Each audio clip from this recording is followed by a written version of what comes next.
கோபத்தை குறைக்க. கோபம் எதுக்கு வருது பார்த்தீங்கன்னா, குடல் முழுவதும் புண்ணு இருக்கும்.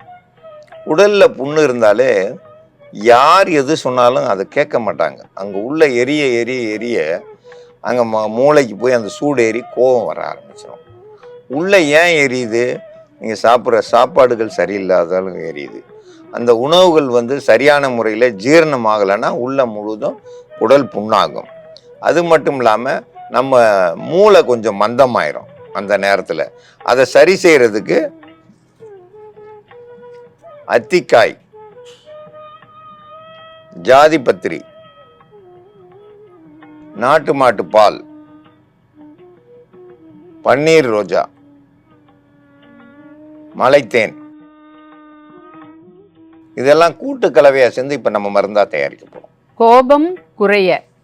கோபம் குறையிறதுக்கு நிறைய மருந்துகள் சொல்லியிருக்கோம். அதில் இதுவும் நம்ம வீட்டிலேயே இருக்கக்கூடிய ஈஸியான பொருள்களை வச்சு கோபத்தை தணிக்கக்கூடிய மருந்து இப்போ நம்ம பார்க்க போகிறோம்.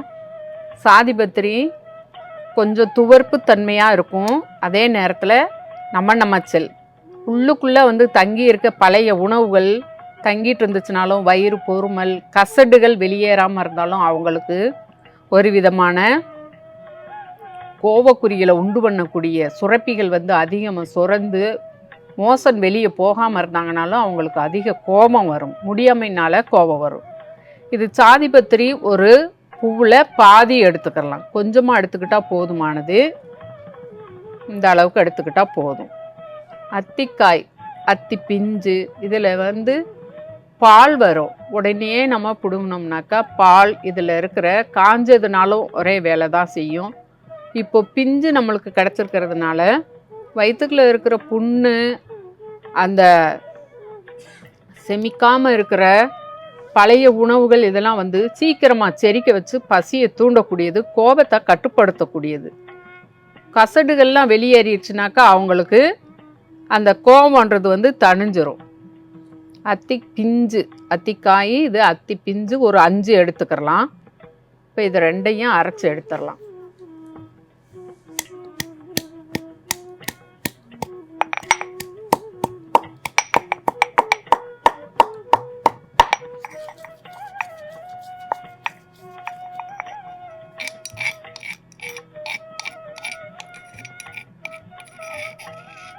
சாதிபத்திரியும் அத்திக்காயும் இடித்ததை தனியாக ஒரு பவுலில் போட்டுக்கிறலாம்.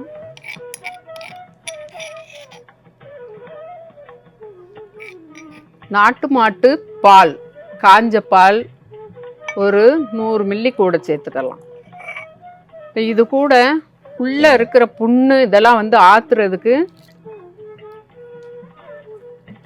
இந்த பூவை நல்லா சிறுசாக பிச்சு போட்டுக்கிறலாம். துவர்ப்பு தன்மை உள்ள பொருள் எதுவுமே இது உள்ளே இருக்க புண்ணை ஆற்றும், சீக்கிரமாக கோபத்தை தனிய செய்யும். சூடு, அதிக சூடு அந்த மாதிரி இருக்கிற உடம்பை ஒரே சீதோஷ்ண நிலைக்கு கொண்டு வரும். துவர்ப்புத்தன்மை உள்ள இந்த ஒரே ஒரு ரோஸு பன்னீர் ரோஜா கூட சேர்த்துக்கிட்டா போதுமானது.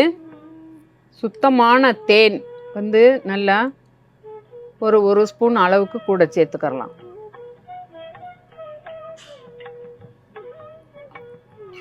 இந்த கூட்டு கலவையாக இதெல்லாம் உள்ளுக்குள்ள ஒரு வாரம் நீங்கள் எடுத்துக்கலாம். ஒரு வாரம் எடுத்துக்கிட்டிங்கனாக்கா எப்படியப்பட்ட கோபமாக இருந்தாலும் வயிற்றுக்குள்ளே இருக்கிற புண்ணு இதெல்லாம் ஆறிடுச்சுனாக்கா, உள்ளுறுப்புகள் சரியாகிடுச்சுனாக்கா கோபம் சரியாயிரும். இந்த மாதிரி தயார் பண்ணி அப்பப்போ ஒரு காலையில் குடிச்சிருங்க. காலையில் குடிச்சிட்டிங்கனாக்கா கோபம் தணிஞ்சிரும். அதே நேரத்தில் அதிக காரம், புளிப்பு, மாமிச உணவுகள் எடுத்துக்கிட்டாங்கனாக்கா பெருந்தீனி சாப்பிட்றவங்களுக்கு அதிகமாக கோபம் வரும். அன்னத்தை குறைச்சா அகங்காரம் குறையும். அகங்காரம்னாக்கா கோபம், அதிக கோபம். உணவுல இருந்து தான் நம்மளுக்கு அந்த குணங்கள் வருதுனாக்கா மாமிச உணவுகள் குறைச்சிடணும். அதிக பெருந்தீனி, அதிகமாக உணவு நம்ம கொஞ்சமாக சாப்பிட்றாங்கனாக்கா அதிக உணவு சாப்பிட்றதையும் அளவாக கொடுக்கணும். அப்படி அவங்க சாப்பிட்டுட்டு வர்றப்போ தினமும் அவங்களுக்கு இது ஒரு வாரத்துக்கு இந்த மருந்து கொடுத்துட்டிங்கனாக்கா அவங்களுக்கு எப்படிப்பட்ட கோபமும் தணிஞ்சிரும். புண்ணு ஆறிடுச்சுனாக்கா சாதுவாக ஆயிடுவாங்க. கோபம் சரியாகிறதுக்கு ஒரு சிறந்த மருந்து. கோபம் தனியாக. கோபம் எதுக்கு வருது? உள்ளே எரிய தான் கோபம் வரும்.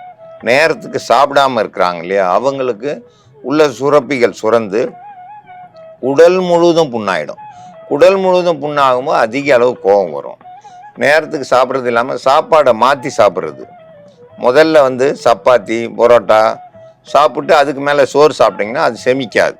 செமிக்கலன்னும் போது மேலே இருக்கிற சோறு செமிச்சிருக்கும், கீழே இருக்கிற அந்த கடின உணவுகள் செமிக்காமல் இருக்கும்போது குடலில் மேலாடிக்கிட்டே இருக்கும்போது குடலில் சுரப்பிகள் சுரந்து குடல் முழுவதும் புண்ணாயிடும்.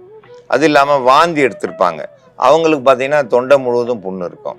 குடிகாரங்க அதிக அளவு குடித்து நிறைய வந்து சாதுவாக இருப்பாங்க, குடித்ததுக்கப்புறம் அந்த எரிச்சல் தாங்காமல் கோபம் அதிகமாயிடும். அப்போ வந்து வீட்டில் நிறைய சண்டை போடுவாங்க. அவங்களுக்கெல்லாம் இது ஒரு சிறந்த மருந்து. இதில் முக்கியமாக வந்து ஜாதி பத்திரி சேர்த்துருக்கோம், அத்தி பிஞ்சு, நாட்டு மாட்டு பால், பன்னீர் ரோஜா, தேன், இதெல்லாம் கூட்டு கலவையாக சேர்ந்து அரைச்சி எடுத்து நல்லா இதை வந்து தினமும் ஒரு நேரம் ஒரு 100 மில்லி அளவு குடித்தா போதும். அப்படியே எடுத்து மீதியை சாப்பிட்றணும். அப்படியே எடுத்து சாப்பிட்டா இங்கேருந்து அப்படியே மொத்தமும் புண்ணெல்லாம் ஆறிடும். புண்ணு ஆற ஆற ஆற கோபம் கண்டிப்பாக குறையும். எவ்வளவு கோபமாக இருந்தாலும் அந்த கோபம் குறையும். இந்த ரோஜாவினுடைய இதழ் போய் படும்போது அதில் புண்ணுகள் ஆற ஆரம்பிச்சிடும். அதில் தேன் சேர்த்துருக்கேன், தேனும் புண்ணை ஆற்றக்கூடியது, அத்திக்காயும் ஆற்றக்கூடியது. இதில் இந்த ஜாதி பத்திரி வந்து அந்த சுரப்பிகளை கொஞ்சம் கட்டுப்படுத்தும். சுரப்பிகளை கட்டுப்படுத்தும் போது நம்ம நாட்டு மாட்டு பால் சேரும்போது அந்த ரணங்கள் முழுவதும் சரியாகும்போது கண்டிப்பாக கோபம் குறையும். கோபம் குறையிறதுக்கு இது ஒரு சிறந்த மருந்து. இந்த மருந்தை பயன்படுத்தி பயன்பெற வேண்டும் என்று கேட்டுக்கொள்கிறேன்.